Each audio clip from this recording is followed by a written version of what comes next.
And welcome in, everybody, to a special Sunday broadcast here across JAKIB Sports. I'm your host, Zander Krause. Thanks for being here, everybody. The Eagles win the NFC East yesterday. They clinched for the first time in 20-plus years a back-to-back division winner. Well done by Jalen Hurts. Well done by Nick Sirianni. And well done by the entire 2025 Philadelphia Eagles group, because it's not easy to do. You come off a year where you win a Super Bowl and potentially you're not as hungry. You got a number one seed schedule. You got a lot of things going against you. They've weathered the storm well this year, and now they are in position once again to march into the playoffs, have a run, have a home playoff game, and it's all out in front of them. It's all out in front of them. They're winners of two straight games, and I feel like the Eagles are getting hot at the right time. I understand that the last two opponents weren't all that good, but you can't control that. You can only control how you play in those games, what you do in those games. It's less about the opponent at this time of the year and more about your own team and what you're able to do. And the Eagles have played very good football. Jalen Hurts gets completely out of that funk. He's back to not turning the football over. Looks a little bit more accurate to me. Looks better with the more comfortable once again in that pocket. So it's good to see that. Saquon Barkley ran hard yesterday. A lot of good takeaways from the game. We'll get into all of them here today. I first want to welcome and thank everybody in.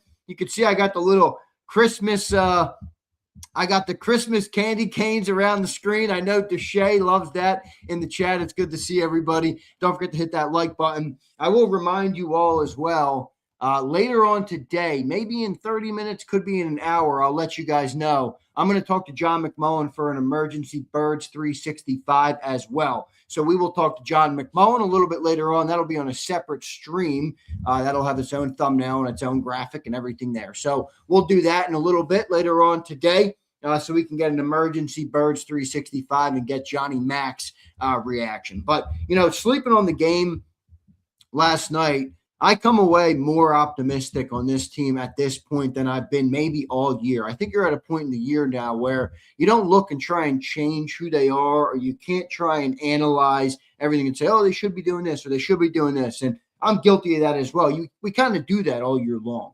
We're at a point now. We're going into week 17 now. You got 2 games left. You got Buffalo on the road, and then you got the Commanders back at home. You're going to have a home playoff game. Right now, it looks like it might be the 49ers in Philadelphia.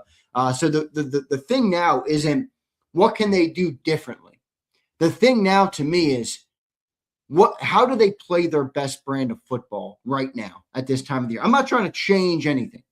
How do they all play their best brand of football right now? The defense, to me, looks like it's humming. All right. Now, I know 2 lesser opponents, but they've been pretty good from the whole year perspective outside of that Bears game. By the way, crazy end of that Bears-Packers game last night. I don't know if you guys saw that. That game was unreal, the ending of that game. So I would encourage you to go and watch it if you didn't. But outside of that Bears game, the defense has looked tremendous. The offense, while has been inconsistent and sporadic all year, it still feels like to me, and maybe it's false confidence, it still feels like to me, with all the talent that they have, they could turn that thing on at any moment. And they've started to do that the last couple of weeks. Now you do have lesser opponents where, that's gonna help you. You're gonna play tougher competition in the postseason, but it feels like that offense can get going at any moment. And when Jalen Hurts protects the football and he's decisive, I thought he was very decisive yesterday with the ball, getting that ball out. AJ got a lot of targets. Devontae got the ball. I think that's when he plays his best football. And, you can see the talent can take over. By the way, I love the touchdown pass to Devontae Smith as well. A little out route. Remember, that was after the false start on the tush push. So the Eagles have really, really starting to come along here. And I think probably my biggest concern at this point would be Jake Elliott, and I'm optimistic still that Jake will turn it on in the postseason because of what he's done in the postseason for us in the past. but 7 missed field goals for him in the last 6 games. He's one of the lowest field goal kicking percentages of all kickers in the NFL this year, and that is definitely a concern. And that does have kind of a ripple effect of how do they call offense? What kind of aggressive nature do they take in the playoff games? How does that change what Nick Sirianni wants to do in key moments of games? So I think that Jake Elliott is something to really keep an eye on. But I got a little list here of things that I took away from the game, and we'll get into all of them now. Thanks, everybody, for being here. Don't forget to hit that like button. All right, appreciate all you guys watching. Not many with us today, but that's all right. It's a Sunday afternoon, and I'm sure everybody's gearing up kind of for the day of football we have in front of us. So it's going to be good. And Deshae in the chat points out that touchdown pass to Goddard as well. So 2 really nice touchdown passes for Jalen Hurts yesterday. That Goddard pass was amazing. The catch was amazing. Tight window. Perfect coming out of the break. Good read by Hurts. Good ball by Hurts. Put it where only Goddard could get it, and Goddard went and got it. So another good touchdown pass there for Jalen Hurts. My first takeaway is you handled business. Back-to-back NFC East champions. All right, it hasn't happened since 2004. I will remind you the last time the Eagles went back-to-back in the division, they went on to the Super Bowl. Now, they didn't win that Super Bowl, as you all well know, but that is the last time when they went to the 2004 Super Bowl. They won the NFC in 2001, 2002, 2003, and 2004, and there's been no repeat division winner since, and the Eagles now have broken that curse, and Jalen Hurts and Nick Sirianni have led this team to another divisional win, so they are the NFC East champs. That's the first takeaway. It's the first thing you got to do in your quest to a Super Bowl. You can be a wild card team, but winning your division is what teams build for. When you're in this league and you build your roster and you're signing guys or trading for guys or drafting guys, the first thing you look to do in this league is who is my toughest competition in my division and what personnel do I need to beat those guys? So the Eagles have knocked off, the first big thing that they have to do in a year where you want to have great success, and that's win the NFC East. So a big congrats to them for doing it. I think it's really impressive what they've been able to do here, and 2 straight, man. That's it's awesome for them to do. I'll show you guys the graphic here of the division winners, and you guys can see. There you go. There's a look at it right there. So 2005, the Giants won. Eagles in 2006, Cowboys in 2007, Giants in 2008. Cowboys in 2009, Eagles in 10, Giants in 11, Commanders in 12, Eagles in 13, Cowboys in 14, Commanders in 15, Cowboys in 16, Eagles in 17, Cowboys in 2018, Eagles in 2019, Washington in 2020, Dallas in 21, Eagles in 22, Cowboys in 23, Eagles in 24, and now the Philadelphia Eagles in 2025. So well done by the Philadelphia Eagles for getting the job done and winning the division. The first big thing you got to do. All right, the first big thing you got to do. So well done by the Philadelphia Eagles. Well done by Jalen Hurts. Well done by Nick Sirianni. Well done by Howie Roseman. And well done by the entire roster. But to me, that's Jalen and Nick first. All right. When things go bad, the coach and the quarterback get the most of the blame immediately.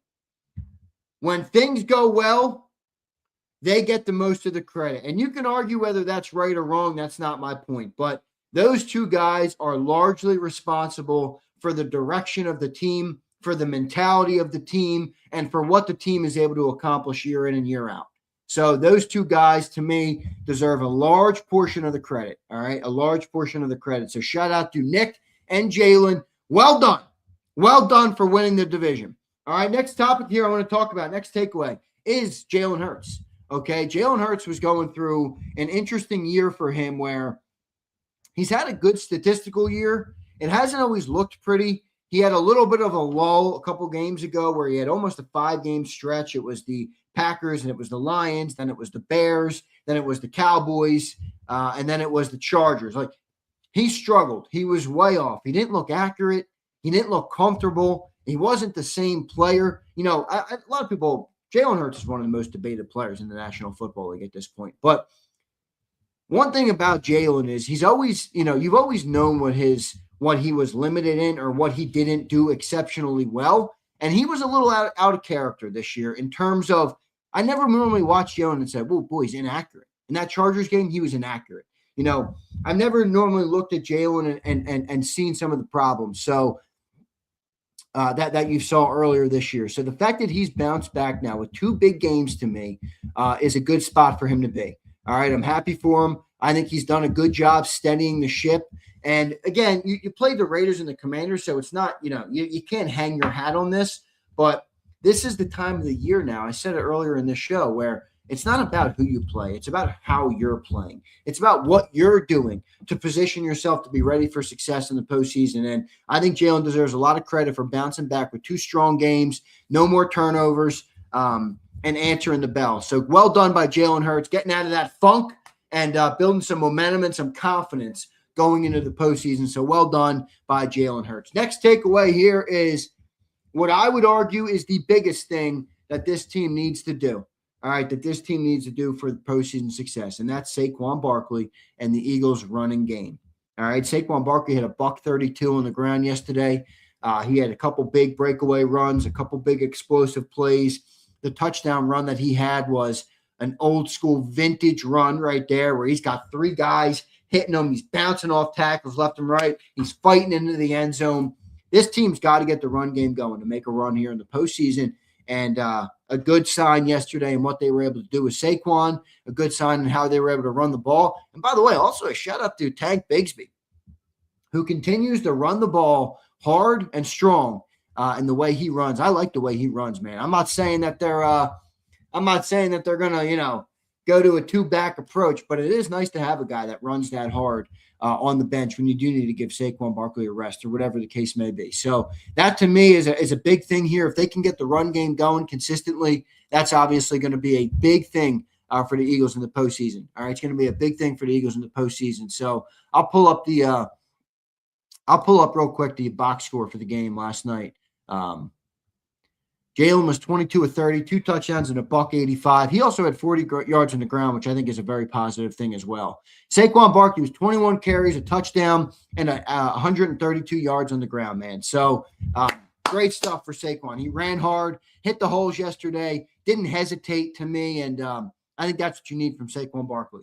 So good stuff for Saquon Barkley. And then obviously while we're talking about the running game, I think Jalen deserves some credit here as well. I didn't mention it when I talked about Jalen, but 7 carries for 40 yards yesterday, the longest 16. It's amazing how you think 7 carries for 40 yards, and you're probably like, well, how much of an impact does that have on a game? It's crazy to me how much Jalen Hurts' legs really can open up the game. Even a small sample size. Even a little bit of runs from Jalen Hurts, to me, really opens up that offense. And, we had concern coming off of the Raiders game where he tweaked the ankle when he slid, and he's running the ball well now. So, back at it again yesterday, 7 for 40. Again, I mentioned the longest 16. He really puts defenses on their heels when he's able to do that. So, well done in the rushing game for Saquon Barkley. Next topic here, Marcus, what's up, man? What's up, Twiz? What's up, Steven? CZ, Big Mike. Good to see everybody. Chris Baker, what's going on, man? Appreciate all you guys for being here. I'll be live with John McMullen a little bit later on as well. All right. Next takeaway from me is defense. Defense. Defense wins championships, and the defense continues to play well. It's now looking like that Bears game is the outlier, okay, is the outlier of the year for this defense, where they've been sound all year. Brandon Graham has played well in small sample size as an interior lineman or interior defensive tackle. The edge rushers are getting pressure once again. And I think this defense is really holding its own. Cooper and Quinyon look to me like I get Quinyon might not get all pro this year, but dude, that guy's an all pro. I mean, Quinyon Mitchell, you might as well not even try and throw on Quinyon Mitchell at this point. Cooper DeJean continues to lock people up, play physical and aggressive, great tackler in the open field, seems to be able to run with anybody, no matter who he's up against in the receiving department. So Quinyon and Coop, you got Zach Bond, who's playing well, obviously still. I think even Reed Blankenship has played better in recent weeks. He had a slow start to the year where he didn't look too good to me. And I think Reed Blankenship's even playing a lot better. So, and Marcus Epps has steadied the ship at the other safety spot. So whole defense to me looks really good. And Adam Schefter reported earlier this morning, everybody, that Jalen Carter and Lane Johnson are both set to potentially return next week versus the Bills in Buffalo. So that's a huge addition, man, for this team. If Jalen Carter and Lane Johnson are set to return next week for Buffalo. So we'll see. We'll get an update on that further as the week goes on. But that's something to keep an eye on, and that's obviously a big piece of reinforcement for this team is getting Lane Johnson back. I mean, you're back in the win column 2 straight games, and you didn't even get those guys back yet. I mean, think about where this team could be, when stuff happens, when you get closer to the playoff runs here. So very exciting, obviously, for this Eagles team to get those 2 guys back. And, defense looks good. And those are my 3 big positive takeaways, I would say, from the game yesterday. Now, I do have a negative here. I mentioned it in the open already. And, I'm concerned about it. And it's Jake Elliott and the special teams. It's not only Jake Elliott, by the way. The whole special teams hasn't really been good. The kickoff return, he had the fumble in the opening kickoff return yesterday. That'll flip a game on its head. You get into a playoff game, that's not going to be something you're going to be able to overcome so easily. So I don't know, if Will Shipley is the guy you want taking your kickoffs. Jake Elliott, who's missed 7 field goals in the last 6 games, one of the lowest kicking percentages this year in the National Football League for kickers, the lowest right now of the 32 starting kickers. So special teams right now, man, is a concern for me. And, you're at a point in the year where it's like, how do you fix it? You really don't, outside of just put your faith and your trust in Jake Elliott and hope that he comes through. Hope is not a great strategy, but we're in week 16 just wrapped for Eagles. 16 will continue today, but now you're going into week 17. You don't really make massive changes in week 17, guys. You don't. So I don't expect them to bring in another kicker. I don't expect them to bench Jake Elliott. I don't expect them to fire a coordinator like the Rams just did. I don't expect any of those things. So will Jake Elliott turn it on for the postseason, or will he continue to be a liability? That's a big thing for this team. And you get into a playoff game, man, you need special teams to do their job, to do their part. All right? You absolutely do. So it's 3 phases for a reason in the game of football that we all love. And the Eagles special teams is probably my biggest concern right now, even feeling much better about the offense at this point in time. And then the other takeaway from the game, a little bit more positive, but more funny, is Tyler Steen. All right, so I had some people clapping back and like, yeah, he might be suspended for the Bills game, blah, blah, blah, blah, blah. And I'm like, you know what, dude? I don't even care. I get it. It's not what you want to do, but dude had 8 guys coming at him. All right. He says, F all you guys. I'll stand up to anybody, whenever, wherever, and however. And I loved what Tyler Steen did. I get it. You're walking a thin line there with fighting and things of those nature because it's a team game. You can't make a bad decision to get you tossed out. Some of those different things. I understand. But think about this team this year. The team has struggled to find their offensive identity. The team at times has had a lot of criticism, from the external about how they're playing. And I think it's fair just in that they haven't played up to their potential, and I think they know that. I think the locker room knows that. So you're at this point in the year where week 17 now, the best thing for this locker room to do is if they were here in week 8 when AJ was bitching and they got to here by week 16, can they get to here? I want that locker room to be as tight-knit as possible going into the postseason because that, to me, will help them overcome any of the trials, the tribulations, and the struggles that they might have or the adversity that they might face in the postseason. All right, so I think Tyler Steen doing that maybe could galvanize a couple guys. I don't know. Maybe that's an old-school thought process, but sometimes it takes a dude like that sticking up to 8 dudes and saying, you know what? I love that. Thanks for having our back. Now let's all have each other's backs. Maybe it doesn't work like that, but I don't know. I'm hoping that it does work like that. And I thought, Tyler Steen, you're on the good list right now, my friend. All right. You are certainly far away from the shit list, is Tyler Steen. By the way, roll Tide. Stop Tyler Steen out of Alabama. So shout out to Tyler Steen. Well done, brother. And hopefully no suspension or anything there, or hopefully none of that he'll have to miss a game. I thought that was kind of I hope the league looks at that and is like, yeah, we're happy we threw him out, but he shouldn't be suspended. I mean, there was a lot of dudes coming at him there.